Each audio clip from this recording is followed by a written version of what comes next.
The autumn rain fell softly on the busy streets of downtown Los Angeles, creating a gentle rhythm against the pavement. People hurried past with umbrellas and newspapers held over their heads, each lost in their own world of appointments and obligations. The city moved at its usual frantic pace, but for 17-year-old Maya Chen, time seemed to crawl by with painful slowness. She sat quietly on the cold, concrete steps of an old theater, her thin jacket pulled tight around her shoulders. The cardboard sign beside her read simply, "Homeless. Anything helps. God bless." The words were written in careful handwriting, as if she had taken time to make them neat and respectful. Her dark hair hung in damp strands around her face, and her brown eyes watched the passing crowd with a mixture of hope and resignation. Maya had been living on the streets for 3 months now. After aging out of the foster system at 18, she had nowhere to go and no family to turn to. She had tried staying in shelters, but they were often full or unsafe. The streets, while frightening, had become her reality.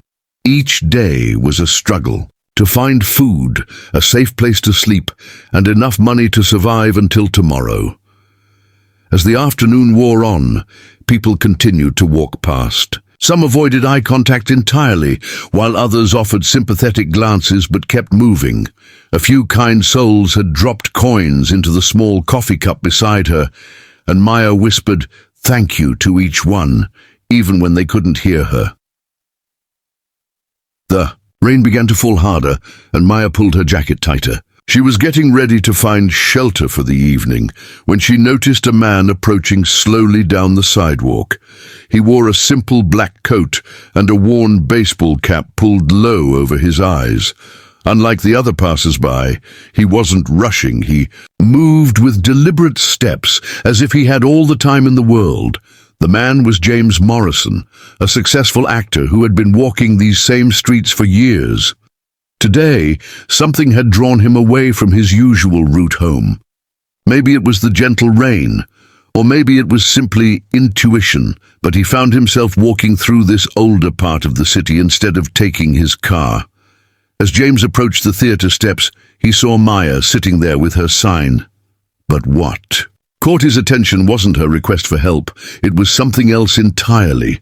Next to her worn backpack, partially hidden under a plastic bag to keep it dry, was a small stack of books. Even in her difficult circumstances, she had chosen to carry books with her. James slowed his steps and stopped a few feet away. "Excuse me," he said gently, his voice warm and non-threatening. "I couldn't help but notice your books. Are you a reader?" Maya looked up, surprised that someone had actually spoken to her. Most people either ignored her completely or dropped money without making conversation. She studied the man's face beneath the baseball cap and saw kind eyes and a genuine smile. "Yes, sir," she replied softly. "I love to read. These are from the library. Well, they were. I had to return them before—" She trailed off, not wanting to explain her situation in detail. James nodded, understanding. "What kind of books do you enjoy?" "All kinds, really," Maya said, her voice growing slightly stronger. "But I especially love stories about people who overcome difficult times. They give me hope, you know?" Something in her response touched James deeply. Here was a young woman who, despite having so little, still found comfort and hope in books. She hadn't chosen to carry extra clothes or more blankets. She had chosen to carry stories. "Would you mind if I sat down for a moment?" James asked, gesturing to the steps beside her. Maya nodded, moving slightly to make room. James sat down, not seeming to mind the damp concrete or his expensive coat. "I'm James," he said simply. "Maya," she replied. They sat in comfortable silence for a moment, watching the rain and the people passing by.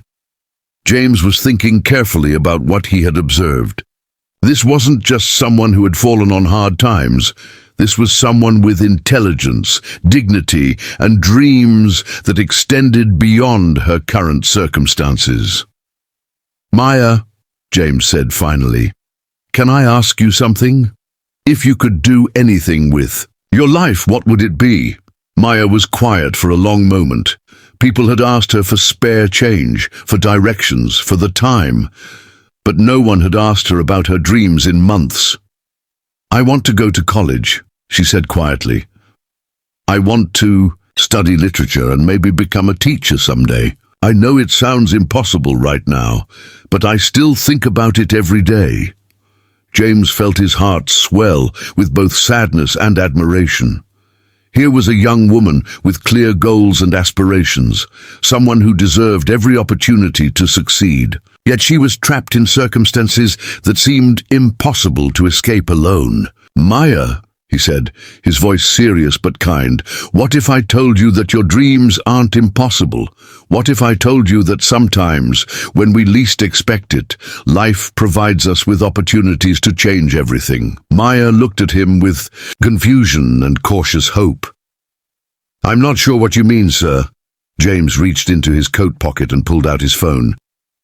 "I want to make some calls. There are programs for young people in situations like yours, programs that can provide housing, education assistance, and job training. But more than that, I want to help you personally." Maya's eyes widened. "Why would you want to help me?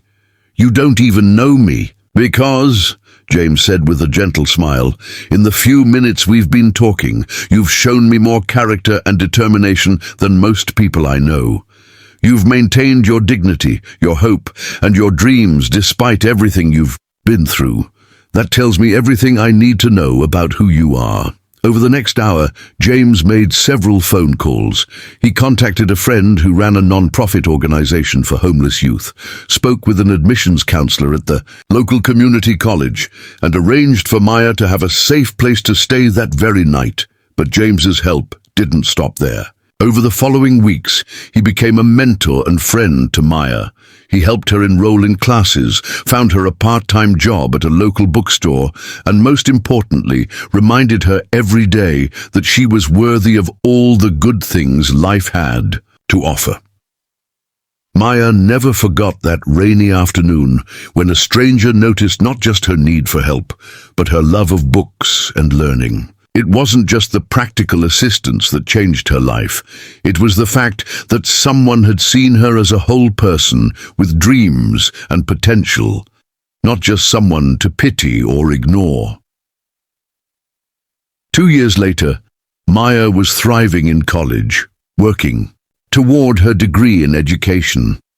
She often thought about that moment on the theatre steps when kindness and observation had combined to change the course of her entire life. She had learned that sometimes the most important thing you can do for someone isn't to give them what they're asking for. It's to notice what they're not asking for, but desperately need.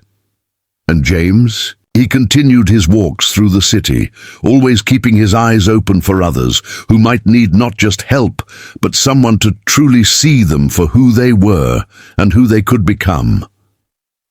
The rain still fell on those same streets, but now it seemed to Maya like a gentle reminder of the day her real life began, the day someone noticed her books and everything changed forever.